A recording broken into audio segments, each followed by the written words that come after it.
Welcome to Chapter 11, Ethical Leadership. By the end of this chapter, you should be able to define ethical leadership, examine requirements for ethical leadership, realize the benefits that come from it, understand how it can impact organizational culture, and learn about the different styles of conflict management. Four other things that you should be able to do is understand how employees can be empowered to take on responsibilities in ethical leadership, examine leader-follow relationships, learn about the leadership styles and how they can influence ethical leadership, use the radar model to determine how ethical leaders handle misconduct situations. Ethical leadership is our ability to create a culture that is rooted in positive ethical understandings, acts, and motivated by in the employees and themselves. And it should motivate them, and it should encourage them to self-regulate their selves and their team members by enforcing various policies and norms, that it can create a positive peer pressure. This involves helping employees implement shared ethical values, supporting others, incorporating the culture in their daily decisions. It ends up being like, as I've said in previous chapters, like your own family within, right? And if you see the organization as a neighborhood, and your team, your department or whatever can be a house in that neighborhood, and you have all of these different houses in the neighborhood, and everyone comes together as a whole kind of thing, as one family. Or you can see your company as being one big family, and that is the family within the neighborhood. That looking at outside of that company is the neighborhood, and you come together as the family. And so with that, you now have your shared values, your shared beliefs, the shared culture of that organization. So what it does is that some organizations have the first example that I have, where you have these individual departments that are they've created their own cluster. Those clusters conflict. So you need to have one big cluster, which is the entire organization. Table 11.2 has the 7 habits of strong ethical leaders. And you have a strong personal character, you have a passion to do right, you're proactive, you consider all stakeholders' interests, not just one, not just few. You're role models for the organization's values, you're transparent and actively involved in decision making, and you take a holistic view of your company's ethical culture. Benefits of being an ethical leader: direct impact on the corporate culture. It enhances ethical behavior patterns when you're rewarded for your ethical conduct, leads to satisfaction and commitment of your employees, strong relationships with external stakeholders, and it impacts your long-term market evaluation of your company. There are approaches to leadership, a compliance-based and integrity-based. In the first, you're emphasizing obedience to rules and regulations, and you're setting processes to ensure compliance. On the second approach, ethics is viewed as an opportunity to implement core values and empower your team members. Leaders can be unethical, apathetic, or ethical, and you can impact the development of an organizational culture based on how you frame and reinforce that culture. Some conflicts that we find are that there is some divergent views on decision conflict with your goals as an organization, and you can identify the issues that have to be resolved. And transparency in your communication helps to ensure that you're aware of the conflicts, and when you fail to act on a concern that an employee has, it can lead to more group conflict. Because you start bringing, anxiety builds up, fear builds up, anger builds up, frustration, so many different things. People start to think the worst, and it can actually create a greater divide. Employees can either ignore the issue, confront the other person, or report the conflict. Figure 11.1 shows you the different management styles, and you can see the high and low assertiveness, the high and low cooperativeness, and right in the center is how we go about compromising. And so we fall into competing, collaborating, accommodating, and avoiding. And so competing is very highly assertive, very low cooperativeness. Collaborating is very high cooperativeness and very high assertiveness. Accommodating, you're giving in, you're as high, you're cooperating all the way to the high scale. You're not being assertive at all, so you're just kind of being rolled over. You're just, okay, I'm just going with it. Avoidance is even worse because you're not cooperating and you're not asserting yourself at all. You're just trying to avoid the situation, which both of those is disastrous. But so is the extreme on the high end. So what you're trying to do is you're trying to find a way to get yourselves right there in that middle, in the compromising, where it's a mid-range, if you see, of cooperativeness and assertiveness. There's a difference between assertiveness and aggressiveness, right? It's ability to speak up and to address things and to not let things linger and be transparent. And at the same token, being able to compromise on a level, to cooperate, to say, okay, let's meet each other in the middle. And that is where you should aim your employees, your team, and your company. So when we look at ethical leaders and our employee empowerment, you should empower your employees to make ethical decisions, be responsible for their conduct. It's essential to create a values-based organizational culture where it encourages employees to express concerns, bring up issues, and resolve conflicts. To communicate, to become a better leader, you have to have those tough conversations that you've been meaning to have. You can't avoid them. You can't escape them. You have to stop talking and you need to listen more. Listening and to find out exactly what the person is saying, what they want, what they fear, what they hope for. Pick up that phone or walk down the hall to actually talk to someone instead of just sending impersonal emails. Written word nowadays, it can be very detrimental to a conversation, to communication, to transparency, because we are now left to interpret what we think the other person's trying to say, and it can delay the process. If you send me an email at 9 a.m. but I don't see it until 4 p.m., it could cause some havoc. So pick up the phone, walk down the hall, cut the chase. Let's get it done. Communicate bad news in the same way, the same zest as you would good news. With bad news, I would always recommend that you layer it. You start off with something good, you throw in the bad news, and you wrap it up with something good on a positive note. Share performance feedback with others on a regular and consistent basis. There's nothing worse when you're getting performance reviews and you're only getting it once a quarter. No, every time I do something good or bad, let me know on a regular. That is how you should be with employees. Don't stockpile it.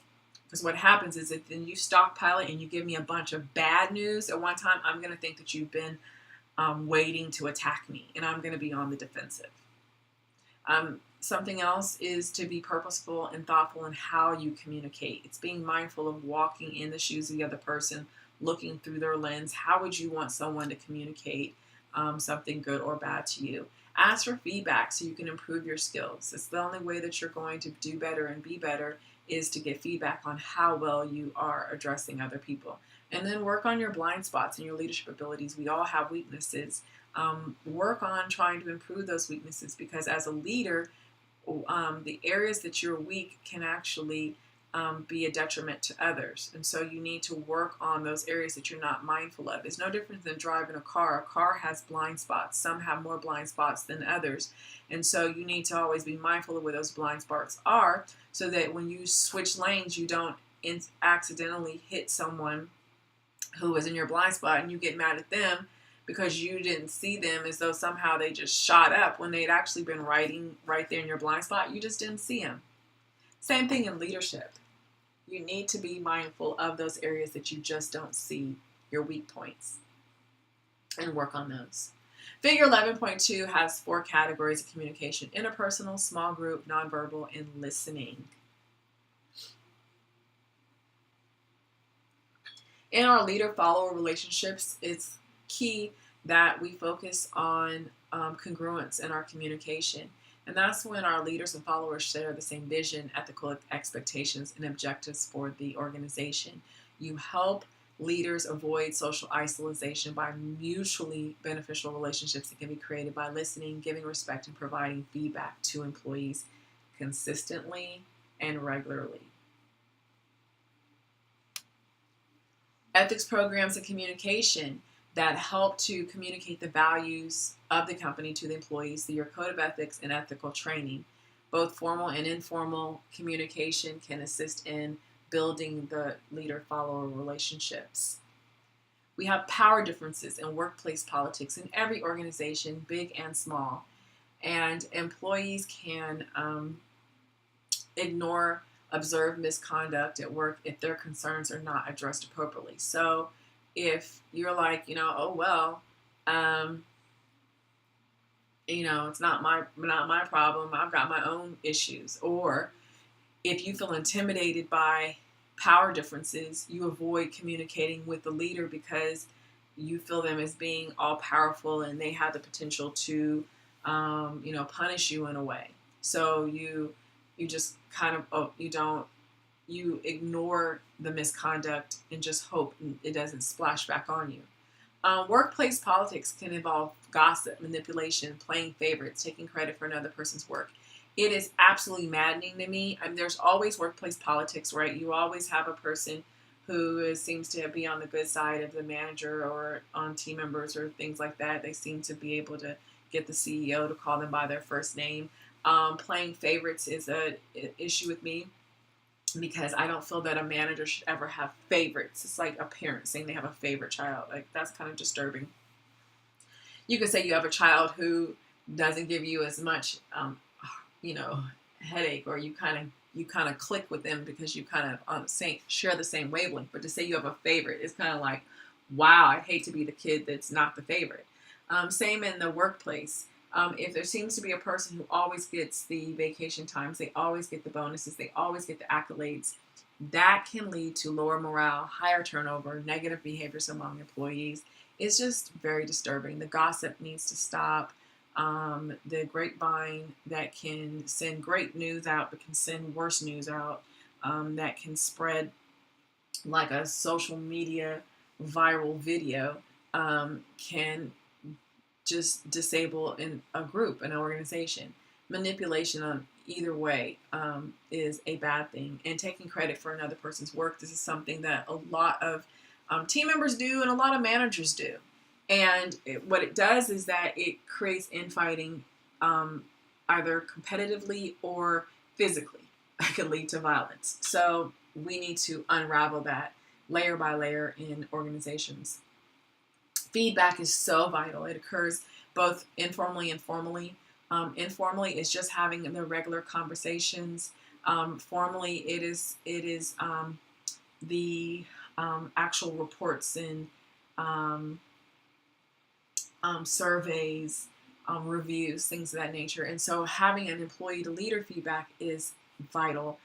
You should strike a balance between the positive and negative. And remember, as I said, it's having a layering effect. It's like a sandwich. Start off with something positive to say, bring in that negative feedback or the constructive criticism, however you want to look at it, and then balance it out on the end with the other slice of the sandwich with something positive to say. And then there's different ways that you can generate employee feedback through interviews, anonymous surveys, and making sure they clearly are anonymous. There's no way to identify that an employee is saying. And usually you can do that based on having a survey that does not have them write out specifically anything, because sometimes you can gauge, especially if you're in a smaller organization and you know the writing style and the communication style of an employee, you can read something and know for a fact that that was Susan, or that was Vanessa, or that was Malcolm. Like, you can figure that out. And so sometimes people feel nervous about surveys such as that. So if you can have surveys that are more of a multiple choice, a ranking kind of thing, where you can rank on a scale of 1 to 10, it allows more feeling of anonymity, and the fact that the survey can be done external to the the site, or can be done internal with a code that is just randomly selected, or some other way that surveys can be submitted. Ethical audits can be done, and as well as having feedback through websites. We look at leadership styles and our decisions, and they are built upon our strong organizational values among employees that contribute to shared standards of conduct. And so that is how it is the magic sauce that makes it possible, is that if your values as an organization is not strong, and it is not embraced by your employees, and they're not contributing to that standard of conduct, then it's impossible to have, a vibrant organization. So some of the attributes for leadership are, of course, the experience and character and stewardship. And our emotional intelligence is how well we can relate to and manage our emotions and our interaction with others effectively. It's being able to walk in someone else's shoes. It's being able to look through their lens. It's being able to empathize and say, oh my goodness, if this were me, how would I feel? And so there's leadership styles that are based on emotional intelligence. You have your coercive, your authoritative, your affiliative, your democratic, pace setting, and coaching. And sometimes you may blend from one style to another depending on the situation, the person, or what you may be going through, right? There's so many different elements that can come in. There's sometimes where it's necessary for you to be more of a coaching, and then there's sometimes where, being democratic may be more fitting. And sometimes it's just how that person is, that they are always in coach mode, or they're always coercive. But it should be based on your emotional intelligence plays a heavy factor and role in which style that you are best, how you are rooted, or how you blend and merge amongst the different styles. So let's go deeper into the types of leaders. We have a transactional leader that is about creating employee satisfaction through negotiation for desired behaviors or levels of performance. It's all about the transaction, about the deal. It's give or take based on something defined. And some people don't really like it because if you aren't behaving that way or performing a certain way, that transactional leader may be quick to cut you, right? It can, and it can leave a lot of room as far as the standards that are set and how it is controlled as far as the measurement that I have to meet in order to consistently maintain that level of performance or behavior that you desire. Transformational leaders strive to raise employee commitment, and they foster trust and motivation, and are authentic leaders. And also what follows into transformational, oftentimes, I'm going to see, okay, good. What follows under transformational oftentimes will be our servant leaders they a lot of times in management, they will combine the two versus having servant leader as its own separate category. They'll combine it as a transformational leader.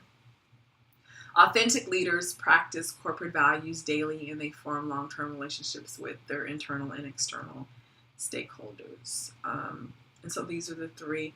Read further, of course, in the chapter, and I strongly recommend that you also do online searches of the different types of leadership styles or types of leaders. The radar model is broken down simply like this. Here's your duty as an ethical leader. To R, recognize ethical issues. A, avoid misconduct whenever possible. D, discover ethical risk areas. A, answer stakeholder concerns when an ethical issue comes to light. R, recover from a misconduct disaster by improving upon weaknesses in the ethics program. That is the model, and that is the duty that each employee, no matter what your job title, should really be focused on. With that, that is the end of the Chapter 11 lecture. You know how to reach me if you have any questions.